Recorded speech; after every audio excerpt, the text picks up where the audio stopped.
Hey, welcome to the Book World Great Escape. Today is Wednesday, the 27th of April, and I'm here with Mr. Mike Clifton, and I'm CJ Peterson, and we're here going to be talking about ARCs and beta readers. Before we get there, Mr. Mike, how was your weekend and what did you do? Well, it was another busy week. I've been trying to finish a book, get my book finished by the middle of May, the fourth and last book in the Conquest of the Veil series. So I've been working on that, and I have a Network conference, which we can talk about a little bit later, in the broadcast. Yes, we must Spring talk about that. Writers Conference that'll be this Saturday, Hmm. and also concluded the Northeast Texas Writers Organization first chapter contest, and the winners will be announced at this spring conference Saturday. Oh, Um, nice. yeah, and then next Tuesday, I'm excited because I'm speaking at the Longview Book Club, and specifically about one of the books I've written, The Janus Witch. So I'm Okay, looking forward to that. very cool. Well, this last weekend, I was right beside you at the Longview Public Library's Oh, that's right. Chautauqua Yeah, Festival. Chautauqua. How did I forgot that? How did Oh, you yeah. forget? It was Uh, like super windy, wind gusts up to yeah. 30, books and papers were flying. I have to say that my table held out very well and I had everything up. I didn't have everything laid flat. So I was pretty darn proud of my table and myself. I was very excited. Well, it was for a good cause for the Longview Public Library, Hmm. and it was a windy day. It was. It was It's been actually very well attended. I yeah, did. I did really well. Met a lot of great new readers, so I'm super excited about that. yeah. You had one that bought that got your entire series. Did Hmm. did you not? Hmm. Yeah. Wow, that was Yeah, exciting. yeah. What I do is I discount the entire series when you get all 14 books from the Team Angel series, and she took advantage of it, which is good. It is. So, and it was fun. Like I said, I like talking to new readers. So I ran into some authors I haven't seen in a while because I'm not normally north anymore as far as the east. I'm usually south. I'm at a lot of Comic Cons and stuff, but I miss my North people, and I will also be there for Kilgore Geekend, which is the first weekend in May. Basically, downtown Kilgore, I'll be in Geektopia comic book store on Main Street. So I'm super excited about that. I will actually be inside, one of the few insides. So if you're Hmm. coming to Kilgore, make sure you come to see me inside Geektopia's comic book store. But however, this weekend, this coming weekend is in Saturday, I was invited to join the NetWo Spring Conference as a speaker. I'll be doing not one, but two sessions. The first one's going to be sci-fi and fantasy. May the odds be ever in your favor. Sci-fi geek that I am, and fantasy and sci-fi author that I am. I'm going to have fun with it. It's coming. The other one is going to be Texas Sisters Press, the small press with a big heart. I'll be talking about Texas Sisters Press. I'll be announcing one of our, not really a contest, but one of our fun things that we do every year that people can be a part of. So I'm super excited about that. Do you have anything else to talk about regarding the conference? Pretty much any author in the area can come, can't they? They just have to pay. Sure. Sure. It'll be at the Northeast Texas Community College. Hmm. It'll be a room right off adjacent to the parking lot. There'll be signs up. You won't be able to miss it. And we've had it there before. It's a great venue, and we have an exciting lineup of speakers, including CJ. And it starts at 9 and Hmm. is over at 3. So if you're interested as the beginning writer or an experienced author, uh, there's something there for everyone, and you can still register for it by going to www.netwo.org and just registering for the writers conference. Awesome. There is information on my website underneath the appearances page. It gives the email that you can reach out to find out more information. It gives you two ways to pay. So make sure that you're there and you can come see me and say hi. I'm always happy to say hi to people. But you know me, it's going to be fun regardless of what it looks like. And Oh yeah, it's oh never yeah, a boring class that I teach. I always encourage people to raise their hands and ask questions. If not, I'm going to do one of the Bueller, and that usually loosens people up pretty well. So, you know, yeah. we'll see. Wow. I'd also kind of dates myself so I know what generation I'm dealing with. So that's always helpful. If they laugh, I know it's a good generation. So Oh yeah, definitely. I'm looking forward to it. So am I. I really can't wait. I'm super excited. Super Hubby's going to be there. Service dog Delilah's going to be there. She's been doing really well. So how is Delia? I know she got stung by a bee at the conclusion of the Chautauqua She Festival. did. That poor thing did. I mean, she didn't yep. I was pretty proud of her. She just jumped and was like, "Get me out of here."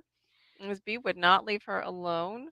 So we got her home, got her some Benadryl, and she just pretty much zonked for the night between the excitement of the festival and all these people wanting to say hi to her. And she's so darn cute. What we have taught her to do is to shake hands because she's a service dog. She should not be petted, but she loves people. So we taught her to shake hands, and people are usually okay with shaking hands. So Good. I'm we glad kind of she's feeling better. found a way around it. Yeah, she's a little on the rambunctious side right now. Not sure what's up with her this week, but she is kind of a little out of hand. So we need to reel her back in. But she's a grown little girl, so she has her moments. But okay, so today's topic, ARCs and beta readers. So what are your thoughts on both? Well, ARCS obviously is an acronym that stands for Author Review Copies, Hmm. and typically, and correct me if I'm wrong, CJ, they're given by authors to people who will review the books Hmm. and provide either reviews or feedback Hmm. on the books themselves. And ARCs can go pretty much to anybody. Could go to people who do that professionally, do reviews. It could Hmm. be to friends. It could be to family. Uh, uh, I think you are now part of Lone Star Literary Live. So as a Hmm. blogger, so I always do a book blog tour with all of my new books on Lone Star Lit. And I generally give out ARCs. You know, some are paperback and some are ebooks Hmm. to the bloggers and the reviewers. So I would, I'm, I'm, I'm for it. Uh, I like uh, being able to do that and to get, honest reviews back. And the same, the thing with I think the main difference between an author review copy and a beta reader is that with an author review copy, you're pretty much it's a finished product. Okay. Hmm. It's a published work. Whereas a beta reader could be somebody who, who has read your manuscript or your unpublished manuscript, and you're gathering feedback from beta readers to make changes before it gets to the final publication stage, which would be represented by an author review copy. Um, the one thing about beta readers that is much different today, I think, than 5 or 10 years ago is they're very hard to find. A Hmm. lot of times they want to charge you money. In the Hmm. past, you could, if you've got a social media following, Twitter, Facebook, Instagram, you could ask for beta readers to read your unfinished, your unpublished manuscript.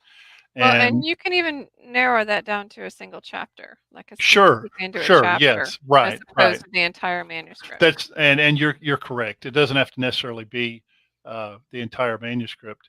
Hmm. It could be any parts of it, and as you has pointed out, if you're going along chapter one or maybe two or three or four, but they provide feedback on changes you could make before you get your book published.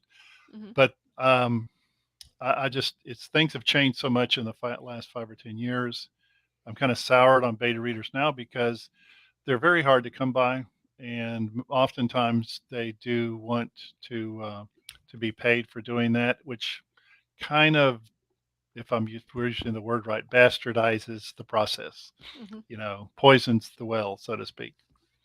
How do you feel about that? Well, let's go back to arcs first. Okay. This is where we're kind of on two separate sides of the coin on this one. I'm not really a fan of either, but I am looking forward to June when we're going to have Jane Amara here to potentially try to change my mind. She's going to be talking beta readers. She will get you know, down and dirty, nitty gritty, this is what she does, this is how it works for her. And it does work for some. Beta readers and ARCs do work for some. I don't, because those who watch know that I'm very protective of my work. There is a very, very, very small circle. I can count them on like one hand, maybe, of how many people will actually see my manuscript prior to publication. They are my copy, my content editor, two separate ones, my husband, me, and sometimes my sister. That's it. End of the story. I've had friends who have had books stolen that way. Hmm. If you're going to do a book blog tour, an ARC is a good thing to have on hand. You can upload those sometimes. Um, while it does have an ISBN number assigned to it, until it is legit published, you are not published. So you need to be careful with that. If you're going to do ARCs, make sure your book is actually, up there, ready to go, approved, because then you can prove that yes, mine came first. If Okay. something were to slip out legally, yours was there first because it's actually published with an ISBN number or an AISN number, depending on what route you go to. But if it's up there, then yeah, you can use the ARC copies to send to reviewers, or you can use ebook copies to send to your reviewers just as easily. Like I said, I'm not a big fan of the ARC copies. I would rather make sure that my work is definitely published prior to getting anything out. I'm all for book blog tours. I mean, I'm part of the Lone Star one. We've already Sure. talked about that. But that to me, ebooks or paperbacks are great for that because it's already published. Nobody can take it. Right. Right. Right. Um, Now with beta readers, I have heard some who do like a chapter here and there. And I know of one friend who actually got parts of her book stolen through that. They took that Hmm. chapter and built a book around it using Wow. that chapter. And so what she did the next time was she changed like a little something in every one of them to find out who did it. But to me, that's still a major risk that I am not willing to take. Some authors, it works great. For Jana, it works awesome. And like I said, I'm excited to hear how she does it. But it's the same thing for me for critique groups. But you love critique groups as well. I am not. I'm not a fan of any one of those, but they do work for authors, especially first time authors. They work great. You get tremendous feedback. If it's done right, you get great feedback. You can use it to go forward. There's nothing more painful than getting reviewers saying, hey, I didn't understand this. And Well, that's where beta readers right. and those who get the arcs and critique groups can catch. One of the things, as far as what, you were speaking about Jana, I think that if you have been doing this for a while and you have a dedicated group of followers, people who have Hmm. been doing your beta reading for you for quite some time, of course, there's a much higher level of trust there because Hmm. obviously you've been using the same beta readers. Um, and and the thing I've also one of the things I didn't mention earlier about beta readers is one of the things I found is that like with Jana, she's very organized in terms of it is chapter by chapter, and she has specific questions, a format that the beta readers follow, which they don't. It's not just give me your general consensus or general opinion of what do you think about this.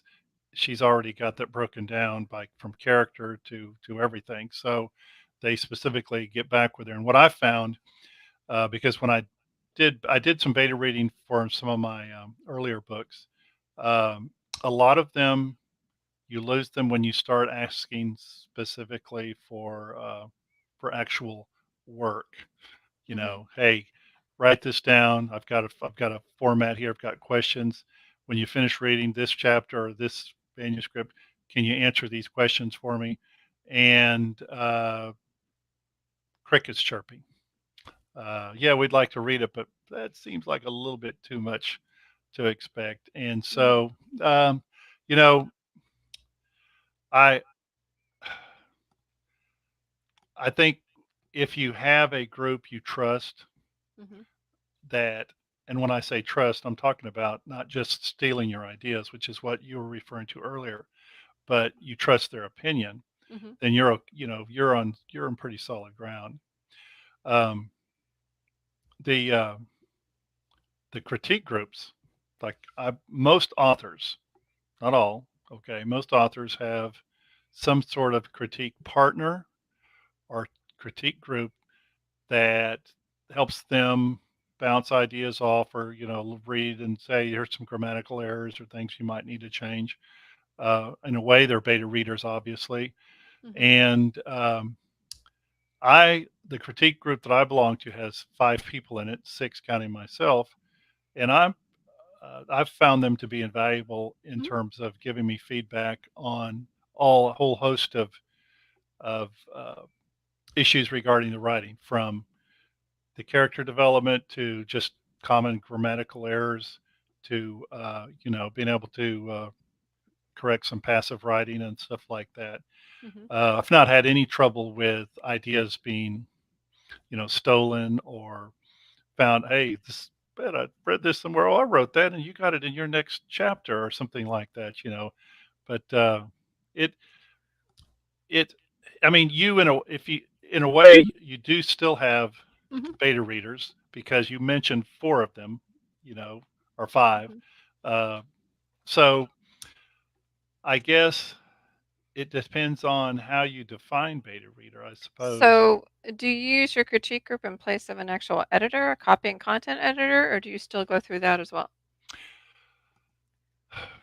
Um, yes, and no. Okay, so um, I the need you to people, elaborate on that. yeah, um, they're the editing part, because we do it chapter by chapter. It's a process. Okay, the people that I use are could and in fact have been in another life editors. Mhm. Uh, so basically, the work's being edited as it goes along, and and and I'm providing that with for them, and they're providing it for me. So by the time we finish, I'm pretty confident that if there are any grammatical errors at the end of the story, at the end of the manuscript, there are um, such minor significance that I'm not sure anyone would even notice them, uh, in the course of reading the book. And two, you got to remember, this, CJ, uh, there are, commas, placement of commas, words like that and Mhm. was and had and ing, which if you were doing a term paper for your English teacher, uh, you would include every one of those in the right place. But when you're writing, commas are part of an author's voice, Mhm. and that and has and was and all of that technically may be hooked into the sentence. But if you don't want to use it because it changes the writing from active to passive, then I don't use it. And even though I would get marked off by my English teacher, it makes for a better passage, and Mhm. that's the value, I think, of the critique group, I as mean, you well. do have, how did my editor term it? She called it creative license. Yes. That is your work. They can make suggestions, but, you can always choose to say, no, I don't want to change that. I did that on purpose. Go for it. I, like I said, I guess it could be considered somewhat of a small, my group can be considered somewhat beta readers, but, um, I pay a copy and a content editor. Trevor, I don't pay, but he gives me some great ideas. He kind of, you know, good dinner, I guess is the way to do it. Um, so, and like I said, my sister really does, but sometimes she'll kind of skim it as she goes through it. But for the most part, it's just the 4 of us that are kind of handling it. Um, but it's the same thing. If you have a group of 5, it's kind of the same idea. Right. But I do know that mine, you trust yours as much as I trust mine. And that's kind of how it works. Well, The idea is to not go at it alone, though. right. True. I used, when the first couple of books, I did pay I did have them edited, but I found through, again, through use of the critique group, that often um, I was getting better feedback, as good or better, let's put it that way, than I would by paying a content or grammar editor. Mhm. And it really just didn't seem, like, what's the point? One of the things I'll comment is from a guest that we had here earlier on Book World, Caleb Hurdle. Mhm. Caleb made the told me a long time ago, and we in fact, it's kind of a saying with our critique group, and he said it's okay to break the rules Mhm. if you know the rules. Mhm. So if you if you want a sentence or a scene to be worded in a certain way, even though you may grammatically have not placed a comma or a that or a had or a was or a gerund in the right place, as long as you knew what you were doing, that you did it on purpose with full knowledge of what the rules are, then it's okay to break the rules as Mhm. long as you know what they are. So, Yeah. And I mean, you just know, kind of pay attention to what you're doing. That whole show, don't tell. Make sure right, that you've brought the reader into the moment and you're not telling them what to feel sure, or how to feel. Let right, them feel. right. There's a lot of little hints, tips, tricks that you can get in an author group. Now, I'm not saying don't join an author group. I think that is invaluable. Totally agree with that.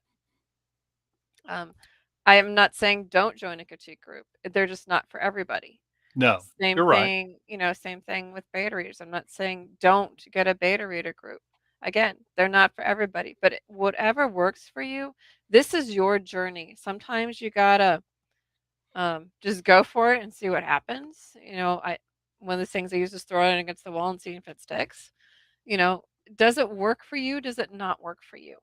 Are you Right. comfortable with it? Are you not comfortable with it? It's all in who you are and, who you are at your core and how you write and what you do with it. It's your journey. That's the beauty of, being an author. You're in control. I think the greatest value, if we just take beta readers at their purest sense, Hmm. is that if you write in the fantasy genre, if you write in the romance genre, if you write in the historical fiction genre, and you have beta readers whose um, uh, interests are in those genres, Hmm. then they can give you good feedback in terms of, are, is the fantasy what they expected? Is the romance, what they expected? And they can give you a general sense of just how well you're doing in, filling the requirements for that genre. And and and any, because I found, and uh, I don't know about you, CJ, but I found that you can have a great story, Hmm. and I've made this mistake. You can have a great story, but if you've got it in the wrong genre, Hmm. then you have the wrong readers. Hmm. And it doesn't matter how good it is, you're generally not going to do so well because you're going to disappoint the readers who are expecting a different product. Hmm. And and I I do mean, think, a lot of them do cross over. Like this current book that I'm working on is time travel. So there is historical fiction in it, but also the time travel aspect makes it sci-fi. So I can actually appeal to both audiences, but if I just send it to historical fiction, they'll be like, "Wait a minute, this is current. What am I reading?" If I just send it to sci-fi, they're like, "Oh, this is really cool," but they may not totally get the whole historical aspect of it. oh So yeah, totally follow what you're saying. oh yeah, you're right. I know from talking to, and we both know we're, people that we commonly know that are romance authors. Mhm. The number one unbreakable rule is there must be a happy ending. Mhm. And if you don't have a happy ending, then it doesn't matter if all the other elements of the romance genre are included. Yeah, you're going to have an unhappy reader. Mhm. So those are the kind of, clues that a beta reader can sort of, inform you about if you've made a mistake. Um, but as far as the author review copies go, you know, I don't use them Mhm. um, at all, because what I do is the book blog tours. Mhm. and the book blog tours require a finished product. You have to have your book has to be published in a form that you can give the reviewers, a copy of that, whether ebook or paperback. Mhm. And I'm comfortable with that because, as you said, it's published, it's copyrighted. You cannot, duplicate it. You know, Yeah, and I mean, if they find stuff, that's the beauty of it. If they find stuff, they tell you, you collect all the information, and you can just go ahead and re-upload another one by the time you're done with that's it. right. And You it's the know, beauty of electronic, stuff now. But, I personally don't like to share until it's already fully published. right. But your critique group works for you. Beta readers work for Jana. I mean, it depends on who you are and how comfortable with the group that you're working with. Sure. Mine, I'm comfortable with my editor writes as if she's looking over my shoulder. She has no problem telling me what the heck were you thinking? And she's actually literally typed that sometimes, like, "Where is your brain in this? This doesn't look right." And when I'd much rather she told me that than a reviewer told me that.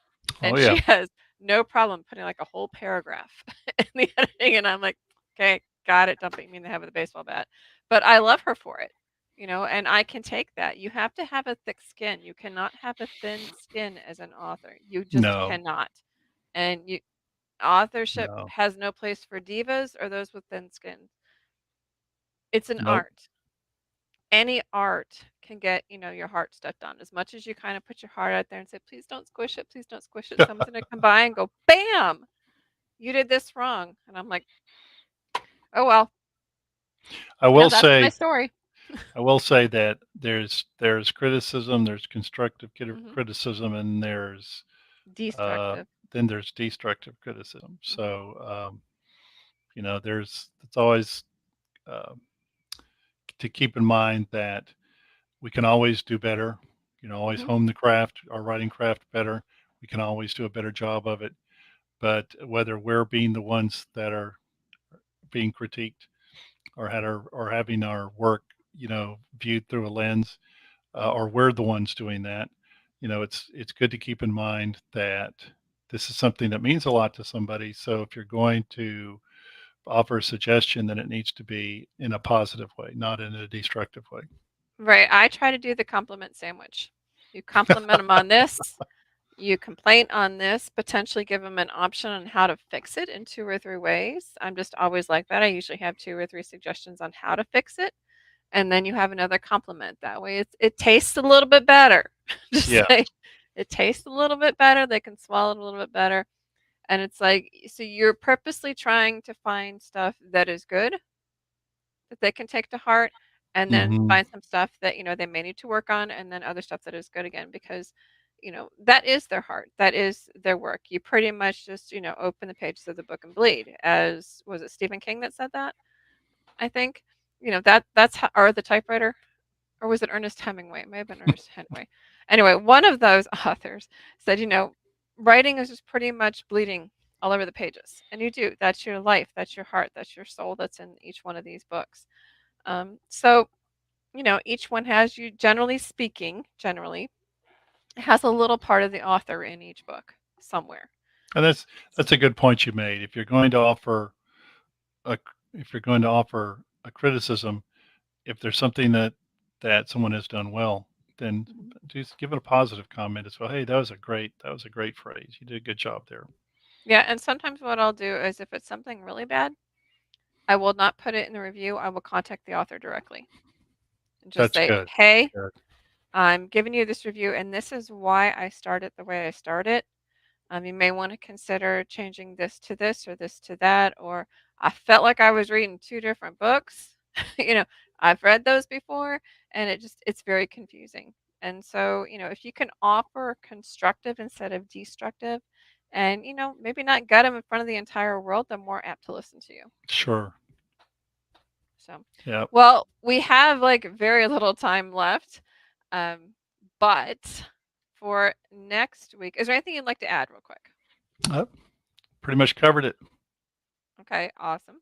Next week, May 4th, there will be no book world. We have a scheduling conflict. So there will be no book world, next Wednesday, May 4th. However, we'll return on May 11th with author Stone Key, who will be talking Amazon ads and marketing, which is pretty much a hot tip for pretty much anybody in the author world. So make sure to pay attention on May the 11th, 1 o'clock, same place you found us today. We'll catch you later. Bye bye.